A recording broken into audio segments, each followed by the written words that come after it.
Hello, காலை வணக்கம். இன்றைக்கி காலையில் ஒரு விவசாயி ஒரு தகவல் கேட்டிருந்தார். அவர் நெல் விவசாயம் பண்ணியிருக்கிறேன். அதில் நெல் நல்லா தூர்லாம் நிறையா வந்துருச்சு. ஆனால் நெல் சாஞ்சிருது, வெயிட் தாங்க மாட்டேங்குது. இது நான் இந்த டப்பாஸ் அப்படிங்கிற ஒரு மருந்து உபயோகப்படுத்துகிறாங்க. அதை நான் உபயோகப்படுத்தலாமான்னு அவருக்கு நான் சொன்ன சிபாரிசு, இதை நீங்கள் தப்பாஸ் இந்த சூழலுக்கு நீங்கள் உபயோகப்படுத்த தேவையில்லை அப்படின்னு.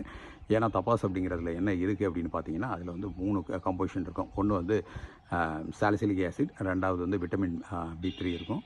அப்புறம் மூணாவதா அதில் சைட்டோகினின் இருக்கும். இந்த 3மே எதுக்காகனா க்ரோத்தை ஸ்டிமுலேட் பண்ணக்கூடியது. அப்போ இதை கொண்டு போய் நீங்கள் இந்த மாதிரியான கண்டிஷனில் நீங்கள் யூஸ் பண்ணிங்கன்னா இன்னும் உங்களுக்கு அக்ரிவேட் தான் ஆகும். நீங்கள் better go for potash and silica அப்படின்னு ரெக்கமெண்ட் பண்ணியிருந்தேன்.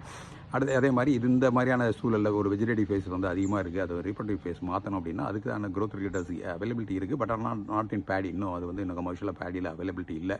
அதனால் அது பார்த்திங்கன்னா அது காட்டனில் தான் ரெஜிஸ்டர் ஆகிருக்கும். அதனால் better go for potash and silica.